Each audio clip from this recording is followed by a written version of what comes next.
අයිබෝන් හැමෝම අපේ YouTube channel එකට. අද ඉඳන් අපි Excel tutorials වීඩියෝ ටිකක් කරන්න බලාපොරොත්තු වෙනවා. මේ තමයි අපේ පළවෙනි වීඩියෝ එක. Excel කියන්නේ ඇත්තටම ගොඩක් ප්‍රයෝජනවත් software එකක්. ඒ වුණාට ගොඩක් දෙනෙක් ඒක පාවිච්චි කරන්නේ සරල table එකක් ගහගන්න. එහෙම නැත්නම් simple calculations ටිකක් කරගන්න වගේ බොහොම සරල දේවල් ටිකකට විතරයි. එතනින් එහාට ගිහම ලොකු range එකක දේවල් මේකෙන් කරගන්න පුළුවන්. ඉතින් ඒ නිසා තමයි අපි මේ වීඩියෝස් ටික කරන්න හිතුවේ. ඉතින් අද අපි කරන්නේ සෙල් වැලියු එකක් කොහොමද රිපීට් කරන්න කියන එක තමයි අද අපි කතා කරන්න බලාපොරොත්තු වෙන්නේ.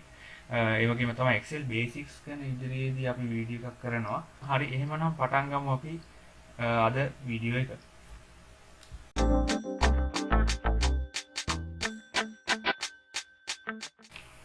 මේ තමයි මගේ ටේබල් එක. මම මෙහෙම ටේබල් එකක් හදාගෙන තියෙනවා මේ වැඩේ කරන්න.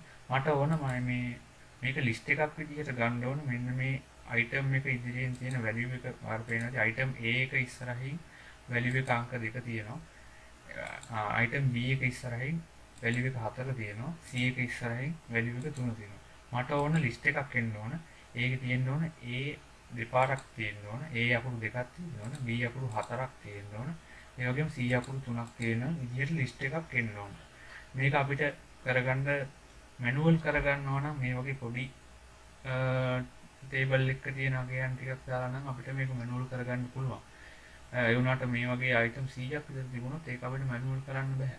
ඉතින් අන්න ඒ නිසායි අපි මේ සරල ක්‍රමය ෆෝමියුලා එකක් භාවිත කරලා මේක කරන්නේ. හරි අපි පටන් ගමු කොහොමද කරන්නේ කියලා බලමු.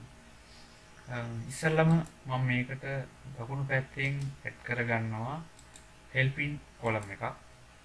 මේ තමයි මගේ helping column එක. මේ column එකේ ඉස්සෙල්ලම මම කරන්නේ මෙන්න මේ A කියන එකට වම් පැත්තෙන් ඇඩ් කරනවා ටයිප් කරනවා අංක 1. හරි. ඊට පස්සේ මම මේ අංක 1යි මේ A එකට දකුණු පැත්තෙන් තියෙන value එකයි එකතු කරනවා මෙතන. හොලා ඒක එන්ටර් කරනවා.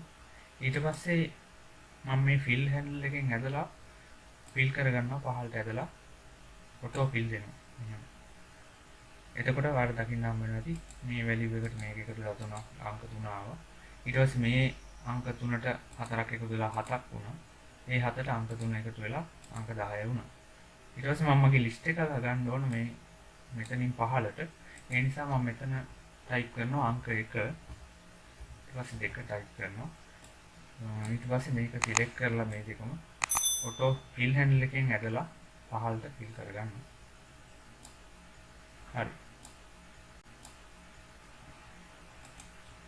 දැන් තමයි මේකේ වැදගත්ම කොටස. මම මේකට පාවිච්චි කරන VLOOKUP කියන ෆෝමියුලා එක.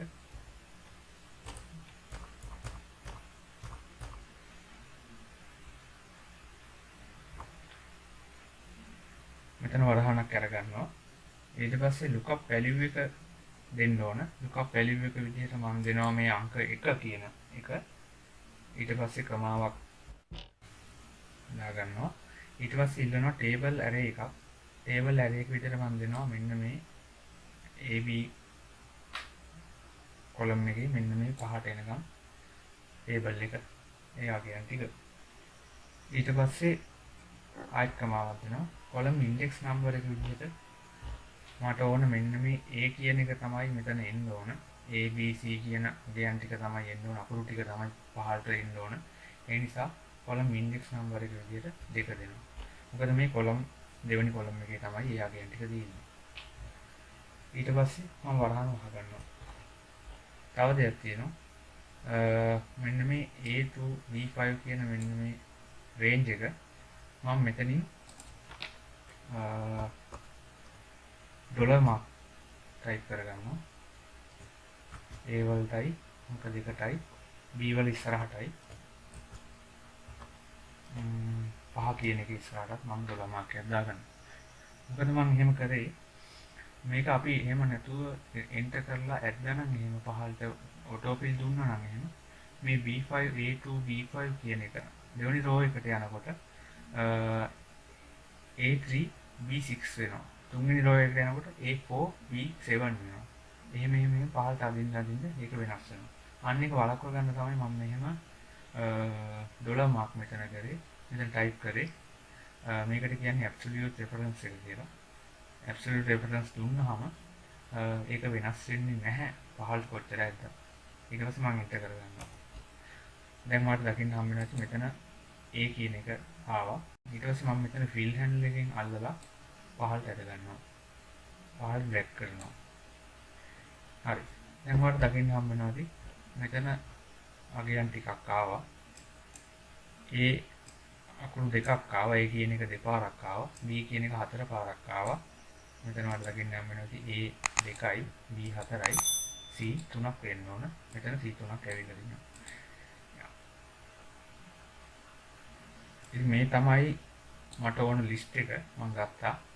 අපි බලමු මේකේ අගයක් වෙනස් කරලා. එතකොට අරකට ඒ විදිහට වෙනස් වෙන්න ඕන. ඔව් ආ දකින්න ඇති මෙතන B කියන එක මම අතන 4ක් තිබ්බ එක 3ක් කරා. මෙතන එතකොට B 3ක් විදිහට වෙනස් වුණා. මේ විදිහට තමයි මේ සෙල් වැලියු එකක් රිපීට් කරන්නේ. ඔයාලට කොච්චර අගයන් ටිකක් මෙතන තිබුණත් ප්‍රශ්නයක් වෙන්නේ නැහැ. කොච්චර ලොකු ලිස්ට් එකක් වුණත් මෙතන ප්‍රශ්නයක් වෙන්නේ නැහැ.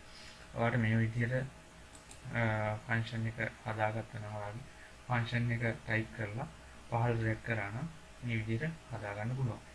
හරි මේ තමයි අද වීඩියෝ එක. ඉතින් අපේ මතක ඇතුව අපේ channel එක subscribe කරන්න. ඒ වගේම මේ වීඩියෝස් like කරන්න. ආයෙත් වීඩියෝ එකකින් හමු වෙමු. එහෙනම් හැමෝටම සුබ දවසක්.